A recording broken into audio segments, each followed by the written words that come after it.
ময়ূখ রঞ্জন ঘোষকে মিডিয়ার মাধ্যমে জানিয়ে দিতে চায়, বাংলাদেশ দখল করবা, চট্টগ্রাম দখল করবা, আসো না।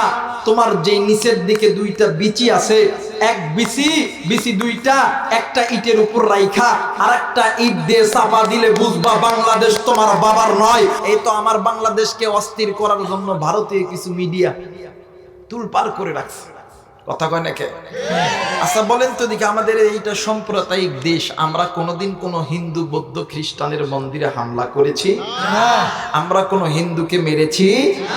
একটা মিডিয়া, ভারতের একটা মিডিয়া পুরো বিশ্বকে তোলপার করে দিতেছে।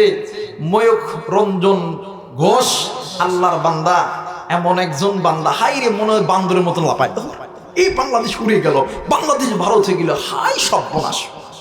আমি চিন্তা করছি বাংলাদেশ দখল করতে আইবা, তুমি আইও, বাংলাদেশে হিজড়া যতগুলো আছে না এদের কাছে দিলে বিসি ফাড়ায় ফেলবে। কথা বলেন ঠিক কিনা? আর বাংলাদেশের আমার মুসলিম যুবকের কাছে যদি পায় ইট, চিনেন ইট? কথা কয় নাকি? ইট। ময়ূখ রঞ্জন ঘোষকে মিডিয়ার মাধ্যমে জানিয়ে দিতে চায়, বাংলাদেশ দখল করবা, চট্টগ্রাম দখল করবা, আসো না। তোমার যে নিচের দিকে দুইটা বিচি আছে, এক বিচি দুইটা, একটা ইটের উপর রাইখা আর একটা ইট দিয়ে চাপা দিলে বুঝবা বাংলাদেশ তোমার বাবার নয়। কথা বলেন ঠিক কিনা?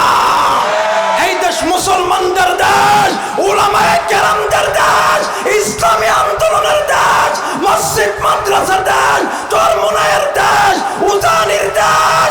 এই দেশে নাস্তিকবাদীদের কোনো কথা চলবে না, চলবে না। কথা বলেন ঠিক কিনা? বলেন তো দেখি আপনার আমার রবকে? আর একবার বলেন কে? নারায়ে তাকবীর, নারায়ে তাকবীর, নারায়ে তাকবীর। আপনার মান আওয়াজের মধ্যে জুত নাই। আমি এবার জুত না হইলে কথা কইতে পারি না। আপনারা কি রাগ করছেন? আরে মিয়া, আমি গাডা গামায় লইলাম, গা না গামলে ওয়াজ হইতো না। কথা কয় নাকি? সময় দিতে রাজি আছেন? রাজি আছেন? কারণ আমি বালা না, মিডিয়ার জগতে অনেক হুজুর কইরে কি হইছে, কি কইছে, আমি আবার কইতে লাগলে একটু বেশি করে কইতো, এই কারণে এখন আর কই না, কইলে খাই জায়গা। কথা কয় নাকি? আমি এখন ওদেরকে কই, আমি তো ভালা না, ভালা লইয়া থাইকো। যুবক কথা কও নাকি? অতীতের কথাগুলো, পুরনো স্মৃতিগুলো মনে মনে রাইখো, আমি তো ভালা না, ভালা লইয়া থাইকো। আমার ভাইরা যারা বাংলাদেশে উলামায়ে কেরামদের বিরুদ্ধে কথা বলে, যারা বাংলাদেশে মসজিদের বিরুদ্ধে কথা বলে, কোরআনের বিরুদ্ধে কথা বলে, তারা টিকতে পারবে না। আমার আল্লাহ ছাড় দেয়, ছেড়ে দেয় না। আল্লাহ ধরে না, ধরলে আল্লাহ ছাড়ে না। কথা বলেন ঠিক কিনা? কথা বলেন ঠিক কিনা? বলেন তো দেখি আপনার আমার রবকে? আর একবার বলেন কে? নারায়ে তাকবীর, নারায়ে তাকবীর। একটু হাত নামান ভাইরা। সামনের একটা, দুইটা, তিনটা, চারটা লাইটের পরে যারা আছে এরা একটু হাত উঠান তো দেখি। উঠান। এই সামনের মানুষ আপনারা বোবা হয়ে থাকবেন, ঠিক আছে? আমি টেস্ট করবো, দেখি তাদের ইমান তাজা না কি ভেজাল আছে। নারায়ে তাকবীর, নারায়ে তাকবীর। আওয়াজ আছে না? আছে না?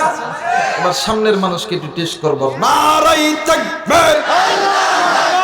আচ্ছা বলেন তো দেখি, এই পিছনের মানুষের কাছ থেকে সামনের মানুষের আওয়াজ বেশি হইল কি লাগা? বলতে পারবেন? 500 টাকা দিন পুরস্কার। বলতে পারবেন? 500 টাকা। আবারও বলতেছি, পিছনের মানুষের কাছ চাইতে সামনের মানুষের জবানের আওয়াজ বেশি হইল কি লাগা? 500 টাকা পুরস্কার। আহা, এরা কোরআনের কাছাকাছি আছে, সুবহানাল্লাহ বলবেন না? এরা উলামায়ে কেরামের কাছাকাছি আছে। আর এই কথা একদল তথাকথিত বুদ্ধিজীবী বুঝতে পেরেছে বিদায় এই বাংলাদেশে এক সময় উলামায়ে কেরামদেরকে কারাগারে রেখেছিল। কিন্তু মনে করা দরকার উলামায়ে কেরামরা আবু বকরের অনুসারী, ওমরের অনুসারী, ওসমানের অনুসারী, এরা জীবন দিতে তৈয়ার, বাতিলের কাছে মাথা নত করতে রাজি নয়। কথা বলেন ঠিক কিনা? সবাই দুটো হাত তুলে ইমানটাকে মজবুত করে বলে আপনার আমার রবকে।